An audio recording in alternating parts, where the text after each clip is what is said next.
Państwu. Witam w kolejnym wydaniu naszego Infrastudio. Jak zwykle nagrywamy w Arenach Gliwice, a gościem dzisiaj jest Sebastian Motyl z Przedsiębiorstwa Napraw i Utrzymania Infrastruktury Kolejowej w Krakowie. Pełni tam funkcję prokurenta i dyrektora pionu, którym odpowiada za realizację robót nawierzchniowych. Ale nie z powodu jego funkcji go zaprosiłem, tylko żeby powiedział nam o tym, jak na przekór panującym stereotypom można jednak realizować w spółkach kolejowych projekty pilotażowe z wewnętrznym BIM. Powitajmy Sebastiana Motyla. Cześć, Witam, Marku. Zapraszam. Sebastianie, mało kto wie o tym, ale muszę to tutaj dzisiaj powiedzieć. Skończyłeś dość nietypową uczelnię, jak na inżyniera, który zaczynał od budowy torów, mostów. Jak to się stało, że budownictwo wybrałeś, trafiłeś akurat na AGH? Dziękuję, Marku, i cieszę się, że w ten sposób rozpoczynamy, bo zawsze szukam pretekstu, żeby podkreślić to swoje AGH-owskie pochodzenie. A co do samej uczelni i kierunku, to historia nie będzie długa. Był to wybór intuicyjny, a żeby było ciekawiej, to może tylko dodam, że do tego budowania, jak to określiłeś, torów i mostów, moja ścieżka zawodowa wiodła przez budownictwo kubatorowe i autostradowe. No, ale zbyt długo to nie wytrzymałeś, o ile wiem, na budowie, bo skończyłeś dość szybko tą karierę, a inni mają znacznie dłuższą. Przejąłeś kontrakt, zacząłeś prowadzić dość duże kontrakty. Jak to się stało? Wiesz, ja osobiście uważam, że 20% sukcesu, czy to w życiu zawodowym, ale też w każdej innej dziedzinie życia, zależy od przypadku. A może nawet niefortunnie powiedziałem, nie tyle przypadku, co szczęśliwego zbiegu okoliczności, jednakże pozostałe 80% zależy tylko i wyłącznie od nas i od tego, jak jesteśmy przygotowani, żeby wykorzystać nadarzającą się okazję. I myślę tutaj o naszych cechach charakteru, o wiedzy, o doświadczeniu, o kompetencjach. Tak, tak. A co właśnie z tymi kompetencjami? Czy były wystarczające? Ja rozumiem, że AGH jest świetną uczelnią, ale to chyba nie zawsze wystarczy, nie? Masz rację, Marku. Obecnie jestem także absolwentem MBA na Akademii Leona Koźmińskiego, więc sytuacja jest zgoła inna, ale w tamtym czasie tak nie było. A żeby w pełni móc odpowiedzieć na zadane przez Ciebie pytanie, to uważam, że wypadałoby rozgraniczyć pewną kwestię, rozróżnić pojęcia kwalifikacji i kompetencji. A co przez to rozumiesz?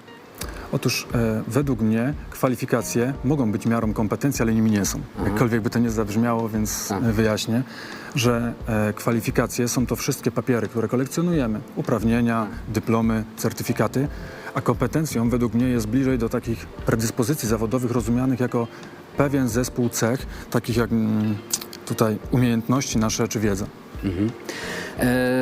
I jaki był tego efekt? Przejąłeś jakiś kontrakt? Tak. Był to kontrakt o wartości ponad 350 milionów złotych, a jego przyspieszenie w realizacji względem harmonogramu o ponad 4 miesiące warunkowało uruchomienie składów Pendolino na trasie z Warszawy do Wrocławia. O sukcesie takim wieloaspektowym tego projektu może świadczyć fakt, że PKP PLK została wyróżniona drugą nagrodą w konkursie Polish Project Excellence Award dla najlepiej zarządzanych kontraktów infrastrukturalnych w naszym kraju. No to gratulacje. To kiedy w takim razie stwierdziłeś, że BIM może przynieść pewne wymierne korzyści w swojej spółce, w tych programach kolejowych? Bazując na doświadczeniach, które posiadałem między innymi, a może powinienem powiedzieć przede wszystkim z tego kontraktu, o którym wspomniałem, zauważyłem, jak wiele trudności sprawia po pierwsze koordynacja takich wielobranżowych projektów, po drugie zarządzanie tak ogromną ilością danych i informacji oraz jakie są skutki utraty tych informacji oraz po trzecie, jak skrajnie nieefektywne są stosowane sposoby i metody komunikacji na kontraktach. To wszystko zbiegło się w czasie z udziałem moim w organizowanej przez Ciebie, de facto bardzo inspirującej dla mnie konferencji InfraBIM w Gliwicach bodajże w 2016 roku. Tak. I tutaj po raz pierwszy słyszałem o metodyce BIM i część z tych zagadnień, przynajmniej w teorii, była odpowiedzią na te problemy, z którymi się borykałem. No właśnie, pamiętam po tej pierwszej konferencji w Gliwicach spotkaliśmy się na wspólnym szkoleniu z podstaw BIM, prawda, w zakładzie linii kolejowych w Tarnowskich Górach. Tu przy okazji pozdrowienia dla pracujących tam kolegów. Przygotowywaliście się wówczas do pierwszego pilotażu. Wspólnie pracowaliśmy nad tym pilotażem, ale ostatecznie wybrałeś inny projekt. Co było przedmiotem tego pilotażu? Ja z natury jestem osobą bardzo niecierpliwą i wiedząc, że uruchomienie takiego projektu pilotażowego, między innymi ze względu na ład korporacyjny w naszej grupie, będzie trudne, a już na pewno jego start będzie odłożony w czasie, postanowiłem zrealizować pilotaż, ale w zakresie swoich kompetencji, swoich uprawnień i swojej decyzyjności. No, efektem czego było powołanie zespołu, i równolegle z przebudową mostu nad rzeką Wisła w miejscowości Wisła wykonaliśmy wspólnie szereg działań, które zaowocowały powstaniem modelu 3D, a w tym modelu była zaczytana kompletna dokumentacja kolaudacyjna. Dla mnie osobiście i dla mojej firmy także bardzo ciekawym doświadczeniem było zdobycie umiejętności pracy z modelem i tak jakby poznania charakterystyki tych narzędzi BIM-owych. Tego wcześniej takich doświadczeń nie mieliśmy. No ale taki projekt, jak go opisałeś, to właściwie można potraktować jako pewną wprawkę. Czy w tym drugim pilotażu już pojawiły się jakieś elementy procesów BIM? Tak, zdecydowanie. Tutaj zaangażowany w czynny sposób został zamawiający, będący również użytkownikiem. Jeżeli, Marku, pozwolisz, to może tym razem ja pozdrowię pracowników Zakładu Linii Kolejowej w Rzeszowie i w szczególności pana Sebastiana Smoronga, bez którego ten projekt by się nie udał. A wracając do twojego pytania, to rozbudowaliśmy mocno nasz zespół projektowy. Pojawiła się osoba o wiedzy i charakterystyce BIM koordynatora. Bardzo mocne wsparcie otrzymaliśmy od przedstawicieli środowiska akademickiego z Politechniki Śląskiej, za co podziękowania tutaj składam na twoje ręce, Marku. Dziękuję. Rozpoczęliśmy współpracę z dystrybutorem i przedstawicielem jednej z największych firm, być może lidera, dostarczającego oprogramowanie BIM-owe, dzięki czemu korzystaliśmy z tych licencjonowanych komercyjnych rozwiązań. To wszystko spowodowało, że mogliśmy się skupić bardziej na tej współpracy i tej tak zwanej kolaboracji BIM-owej pomiędzy interesariuszami tego projektu. No wiesz co, Komańcza zawsze kojarzyła mi się z górami, z wolnością. Pochodzę z tamtych okolic, a tu tymczasem pierwsze próby BIM w Bieszczadach, no to masz jakieś kolejne pomysły ciekawe na cyfryzację polskiej infrastruktury kolejowej? Być może te twoje skojarzenia są trafne, ponieważ sam fakt, że w ramach swojej firmy potrafiliśmy zrealizować taki projekt samodzielnie, pilotażowy, to uważam, że ma coś wspólnego z taką ideą wolności, być może jakiegoś pokonywania pewnych ograniczeń. A co do nowych pomysłów, oczywiście pojawiają się one. Niektóre są lepsze, niektóre są gorsze. Obecnie najbliżej jest nam do uruchomienia takiego projektu, który będzie oparty o monitoring infrastruktury, monitoring elementów infrastruktury kolejowej z mocnym wykorzystaniem technik i narzędzi sztucznej inteligencji. No ale ze względu na tajemnicę przedsiębiorstwa i na to, że będzie się on charakteryzuje się wysokim poziomem innowacyjności, pozwolić, że w tym temacie postawię tutaj kropkę. No to powiem ci, że brzmi bardzo tajemniczo i ekscytująco. A jak są w takim razie przyjmowane te twoje wizje, odważne wizje w spółce i w całym środowisku kolejowym? Nie boisz się, że mogą cię postrzegać, przepraszam, nie obraź się, jako pewnego futurystę? To chyba najdelikatniej powiedziane.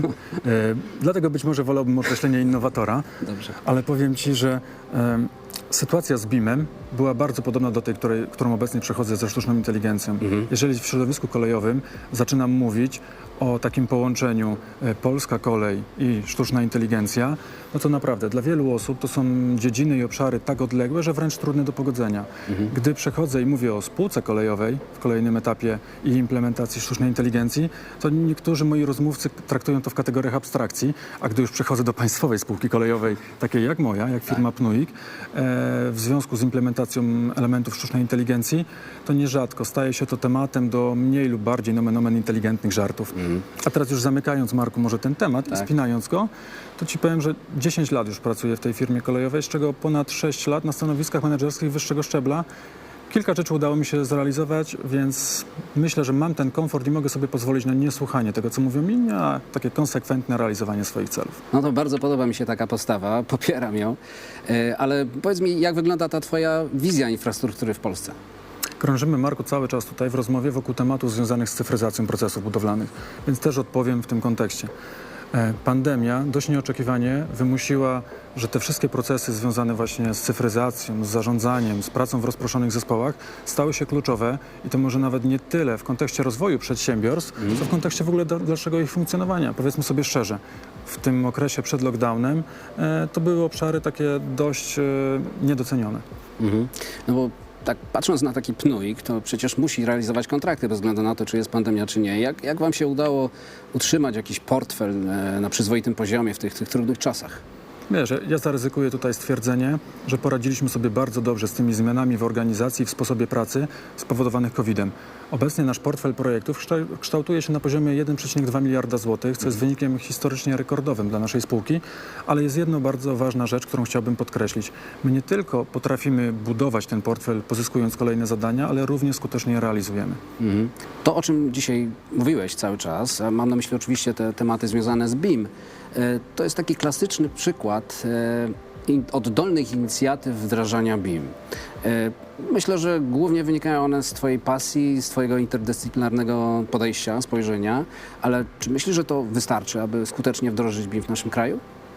Wiesz, w mojej ocenie na pewno jest to warunek konieczny, ale zdaję sobie sprawę, że nie jest wystarczającym. Pytasz, czy to wystarczy?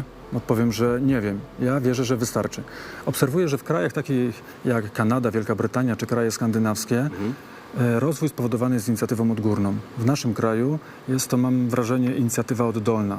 Inicjatywa oddolna jest motorem napędowym dla tego rozwoju.